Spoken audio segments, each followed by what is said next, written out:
In the midst of all the hype for Disney Lorcana's latest set, Winterspell, there is a new cycle of cards with an interesting mechanic that's unlike anything we've ever seen before. It's called Underdog, and it's designed to give you an advantage on your first turn, provided that you weren't the first player. And in this video, we're going to talk about exactly how Underdog works, we're going to talk about why it exists in the game, and we're going to talk about if these cards are actually any good. As an ability, Underdog appears on 6 different cards in this set, one of each color, and they are all remarkably similar.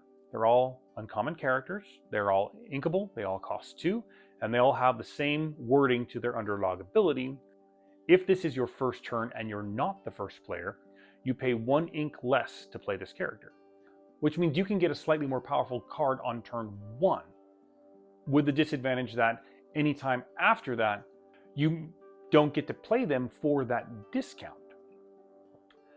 I like this design space. I feel it's a great way to help mitigate the slight imbalance between going first and going second, because if you go first in Disney Lorcana, you are more likely to win that game. So it's nice to see R&D taking steps to shrink that distance and make Lorcana a little less about luck and a little more about skill. Though, let's be honest, it's a card game. There's always going to be luck involved. So that kind of sums up the first question and the second question. So let's look at the third question. Are the cards any good? First, we have to know exactly what they are and what they do. Starting with Amber, we've got Angel Siren Singer. She is a Storyborn ally alien. She has 2 strength, 2 willpower, and 1 lore. And she gets Singer 3. Amethyst has Christopher Robin joining the fun. He is a Storyborn hero with 1 strength, 3 willpower, and 2 lore. He doesn't have anything other than Underdog because that second point of lore is the advantage you get for playing him. In Emerald, we have White Rabbit Late Again. He is a Storyborn ally with 2 strength, 2 willpower, and 1 lore, and he also gets Evasive. Ruby has Liquidator Iced Over. He is one of Darkwing Duck's nemesi? One of Darkwing Duck's bad guys. He is a Storyborn super villain with 4 strength, 2 willpower, and no lore because he is reckless. Sapphire has another Darkwing villain, this one not quite as well known. It's Splatter Phoenix, Rejected Artist. She is also a Storyborn super villain, but she gets 1 strength, 2 willpower, and 2 lore, as well as ward.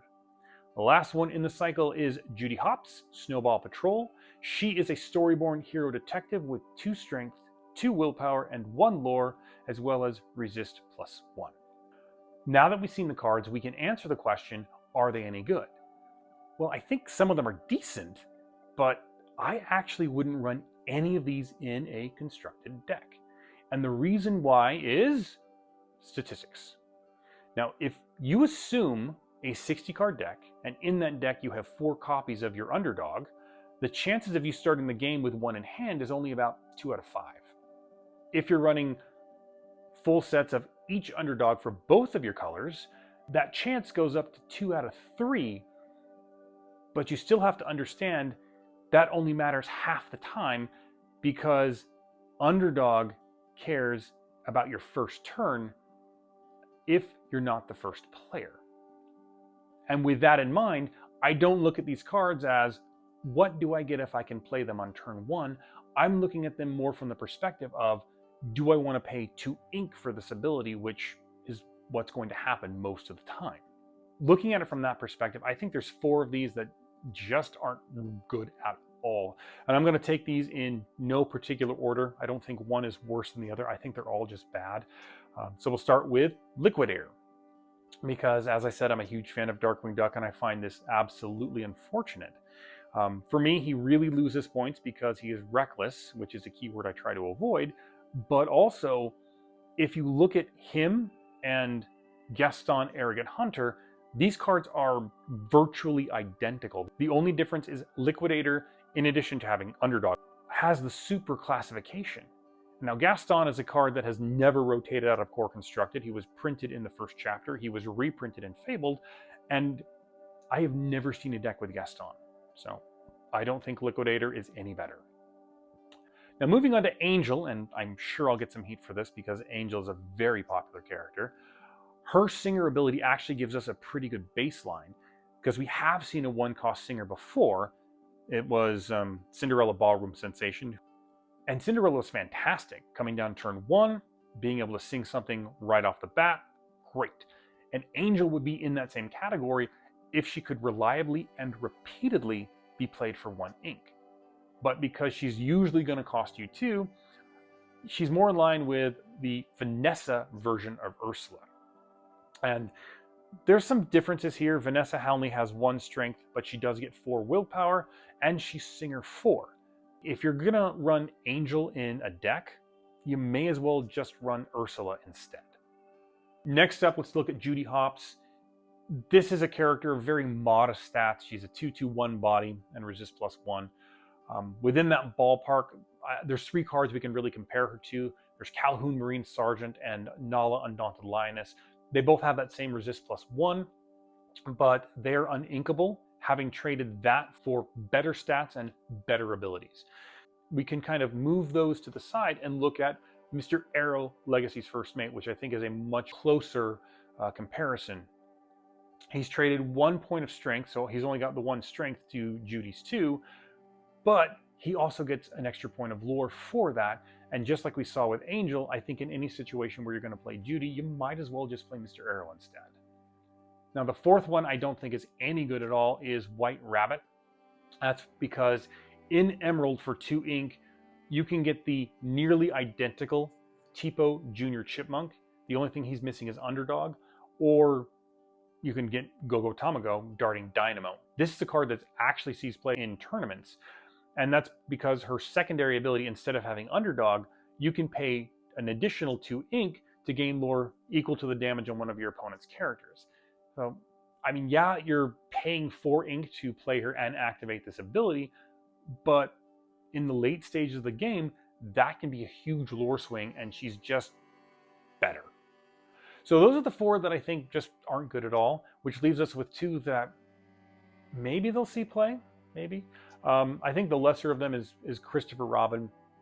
He only gets that extra point of lore. A 1-cost 2 lore character is extremely rare in Amethyst. A 2-cost 2 lore character is also rare in Amethyst. There's only 2 of them right now in core constructed: Maleficent, Vengeful Sorcerer, and Merlin completing his research. Maleficent's fairly innocuous, just vanilla. Merlin has an interesting ability. He's a Whisper, so he gets boost, and you can draw some cards when he's banished if he's been boosted. The problem is Merlin doesn't see play because no Amethyst deck has room for him, and Christopher Robin's going to be the same way. There's no Amethyst deck in the current meta that has a place for Christopher Robin, and that's not going to change with the release of Winterspell.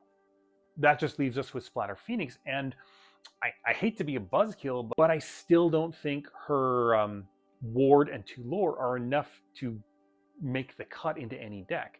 And it's not just about characters that have similar stats, it's about how crowded that 2-drop slot already is for Sapphire. I mean, that's where you're going to find Tipo, Growing Sun, you get Sail the Azurite Sea, Vision of the Future, you got Ink Runner. Those are all better cards that actually propel you closer to winning, and Splatter Phoenix just, it doesn't do that. Now, I really hate to be so negative about these cards because I really love this design space, but none of these cards are going to work in either core constructed or even infinity constructed, because the advantage of playing them for cheaper maybe doesn't offset the fact that by and large they're kind of underwhelming. But that's the secret. I don't think these cards were actually designed for constructed, because when you're drafting, playing sealed, or doing pack rush, all formats that have smaller deck sizes and more limited card pools, I think Underdog can be a huge advantage. Because imagine dropping any one of these cards, like Liquidator with a 4/2 body, or Christopher Robin with 2 questing power on your very first turn. You're likely going to outpace whatever your opponent has because neither of your decks have been optimized. You are just playing with what you've got access to. So I think the value of these cards really is situational, which I feel like there's probably a life lesson in there, but Yeah, this video is long enough, so I don't want to delve too deeply into that. What I will say, though, is I love the innovation. It feels like a good first step towards balancing something that's been an issue since the very beginnings of Disney Lorcana. And maybe in the next set, we'll see the evolution of what Underdog can do. But what do you think? Do you agree with me? Or did I get it completely wrong? Leave your thoughts down in the comments, and while you're there, why not give us a like and subscribe to the channel so you don't miss any of our other Lorcana content like this video right here, where we review each of the 12 legendaries from Winterspell. Thank you for watching, and we'll see you next time.